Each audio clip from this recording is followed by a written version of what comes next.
Greetings, this is Griff Ruby, the Nostalgia Catholic, with my next installment of Isaac Asimov's short story reviews. The very next of his stories, To See Print, has a little bit of a background in it. It's in this issue of Startling Stories, and no, it's January 1942, which actually appeared sometime in fairly late 1941. As usual, most of these sci-fi magazines seem to have the issue for a given month actually appear the previous month or even a couple of months before, or a few months in some cases. So this is his first appearance in Startling.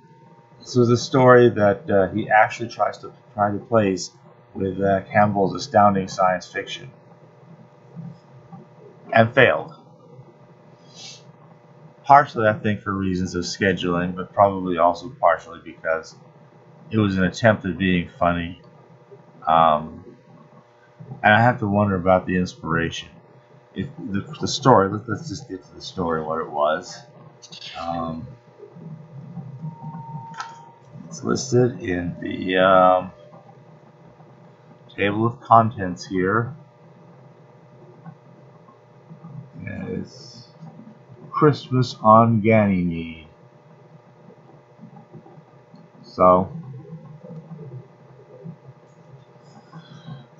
Christmas on Ganymede, Isaac Asimov, page 83, and it says, the Yuletide season brings turmoil on Jupiter's moon.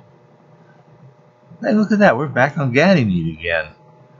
This is actually an older story, so it's okay that some of this stuff, especially in the other magazines, is not necessarily so great, because it's a lot of older stories when he's still slowly kind of coming up in his writing practice and so forth. Most of what he needed was practice. It wasn't that there was any particular skills that someone would teach you. He didn't take classes of any sort. The only other thing to look at on this thing here is the picture. There's a little bit of artwork and the usual publisher's blurb. Other than that, the text appears to be, as far as I can tell, completely identical with the text on the in the reprint in the early Asimov. So we do have a picture. There we go. Christmas on Ganymede, and this is an attempt at creating a kind of reindeer from some indigenous life form found on Ganymede. Go figure, considering it's really more like the moon, but okay. You've got this indigenous creature that actually does, in some ways, kind of vaguely look like a reindeer. If you ignore its serious club tail that can clobber you pretty bad. But the things for antlers are actually its ears. That it's got this spiny back thing on that, they call it the spiny back is its proper name. And they had to capture 8 of these things for reasons we will get to very shortly. So it has an author of Half-Breed, Heredity, etc.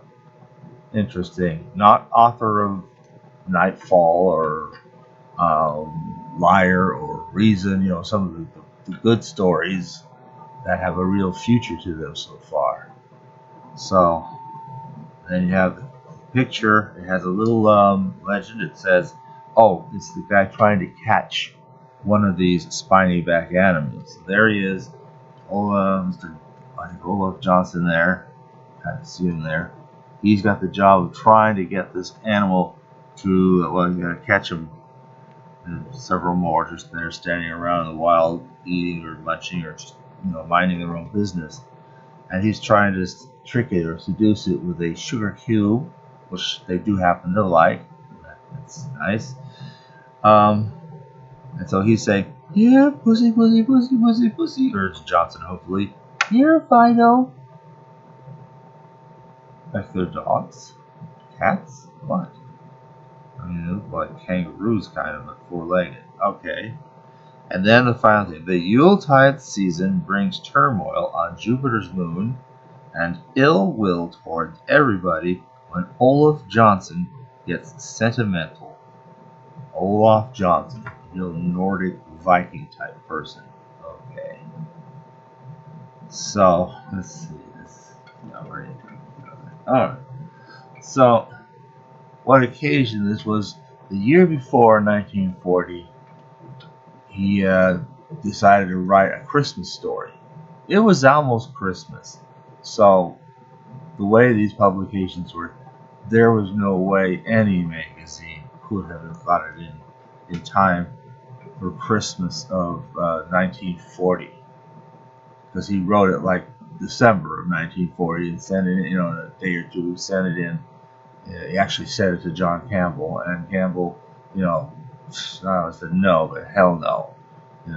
A, there's no way I'm going to get this out in time, and B, I think the story's lousy. So what happened here is he's got this Christmas story he doesn't know what to do with. The proper time in those days, if you want a story to appear that's going to be seasonally themed, seems to be about 6 or 7 months before the actual season.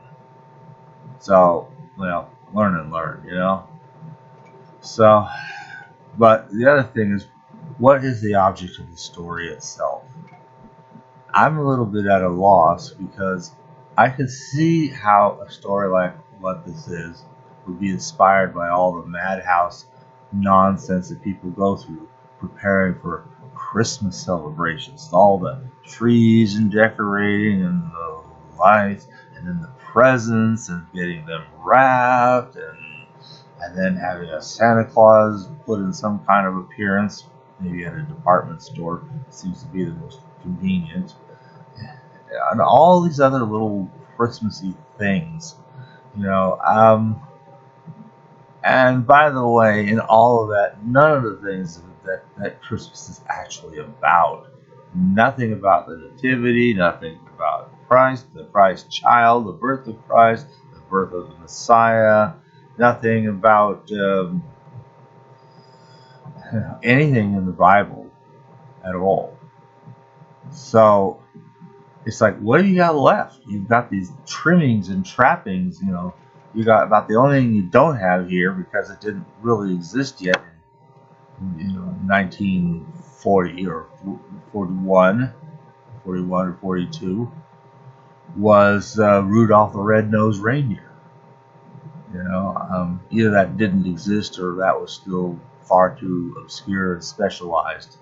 The song certainly didn't exist yet, and I'd have to go back. I'm not sure even the story was out yet.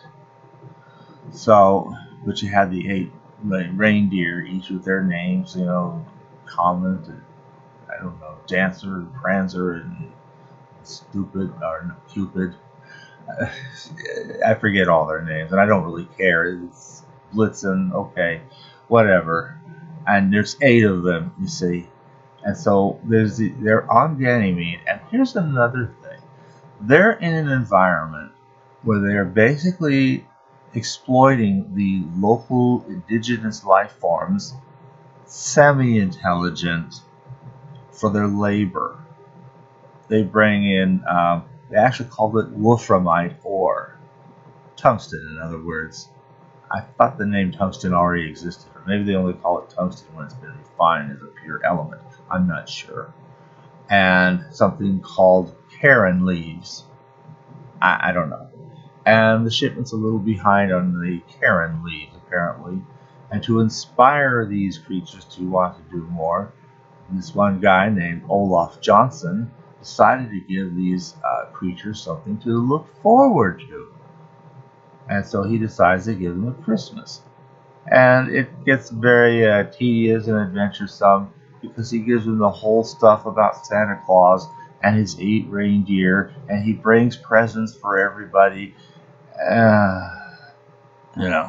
Again, not a thing about the nativity or the Christ child, or there's so much going on, all the intrigue going on with Herod trying to murder the Messiah, and having the children of Bethlehem put to death, and things like that. All that intrigue and all that trouble. None of that. None of that. And now, as Asimov got older, he was married, and it took a number of years, but in time, he finally had some children. When they were small, he did go through with the rigmarole of having a Christmas tree and the presents and so forth, maybe even the Santa Claus, I'm not sure, for the kids when they were small. At some point, they had grown up enough that they understood that Santa Claus does not actually literally come down your chimney and put presents in your house or under your tree and all the others and little things in the stockings on the wall and so on and so forth.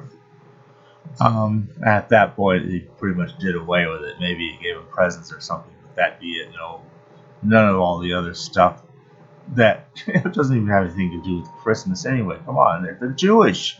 I mean, I suspect his father would have been horrified to hear that he even had a tree for his kids. He's a very strict, stern, Russian-born grandfather. You know, the kid's grandfather. You know. Yeah, Asimov, the elder Asimov himself would probably been shocked to hear that much. But at any rate, it's all it's clownishly ridiculous.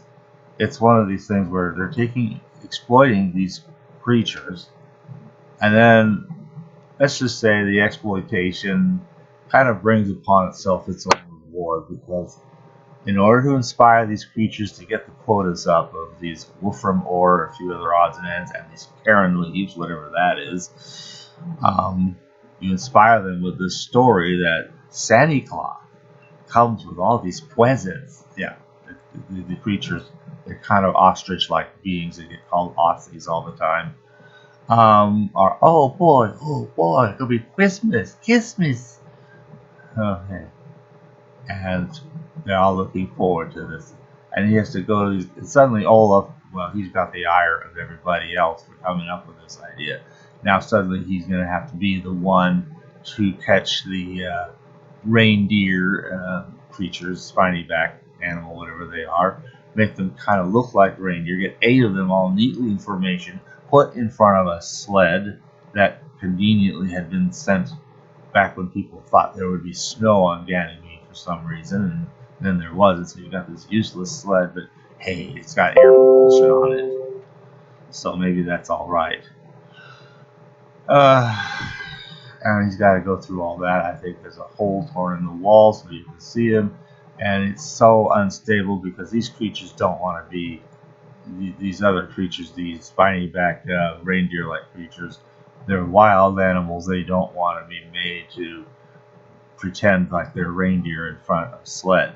They have to be put on a platform, a flying platform, and they had to, well, they're flying around. It's all unstable. They're flying upside down and every other crazy. I guess there's a mild humor in all of what he has to go through. And then he ends up giving them Christmas ornaments, and these ostrich-like creatures, you know, each get their own little Christmas ornament in a stocking that was on the wall, and they pull it out. Oh, a Santa Claus egg! I'll hatch my own little Santa Claus. And there's no way to explain to them these eggs will not hatch. And oh, by the way, now that you've done this, they're going to want it every year. Well, okay, well that's not too bad. I mean, by the time Jupiter makes it over, maybe they'll even forget all about it. And no, we need a Ganymede year around Jupiter, which comes every week. So you're going to do this stuff every week. And if you don't, they quit. I have a feeling that's going to be a source of wolfram ore and Karen leaves and whatever else they harvest or bring from Ganymede or mine or whatever. I think all that's just come to an end. You can see the inspiration is all the fuss and bother. But the funny thing is, I don't know that he involved himself in any of that fuss and bother until he had small kids of his own. So maybe he just saw the struggles other people were going through and kind of felt pity to them and felt he'd write a story about that. Okay. And he was trying to be funny, and, well, the humor, by and large, doesn't really inspire. You know, he once characterized, you know, you can write a story, it's just like a target. You may hit the bullseye, but you can still be somewhere on the target and still have a reasonably decent story, and that's okay. Once in a while, like Nightfall, you hit the bullseye and bam, you just did an awesome thing. Whereas with humor, the whole target, the bullseye. You hit the bullseye, bam, this is awesome, it's funny, it's hilarious, it's brilliant, or you don't hit the bullseye, and it's failed humor, and nobody wants failed humor. And this is pretty much failed humor. I think if it didn't have his name on it, I wonder if even Startling Stories, which is a companion magazine to Thrilling Wonder Stories, both of which were run by, well, let's just say an outfit that when he couldn't sell a story to anybody else, he'd eventually throw it their direction. So I think the only lower venue he ever had for his stories was that Cosmic Stories thing where he gave it away free, gave away Secret Sense free, and then had to go back and say, well, give me $5. Well, that's your best word rate, because the only thing I'm interested in is you putting your name on it. Isaac and Asimov. There we go. That's $2.50 a word. You'll never see a word rate like that again, which he never did, in fact. So, but that's the lowest venue where you just give it away free, basically. But the next to that was the Thrilling Wonder Stories / Startling Stories. Again, this was the venue for the stories that failed, basically, and have nothing to recommend them except his name. And this story fails to be humorous. It's almost as bad as the Magnificent Possession. Almost. That takes some doing. Anyway, we'll get to his next story in the next segment. Thank you for listening. That will be that.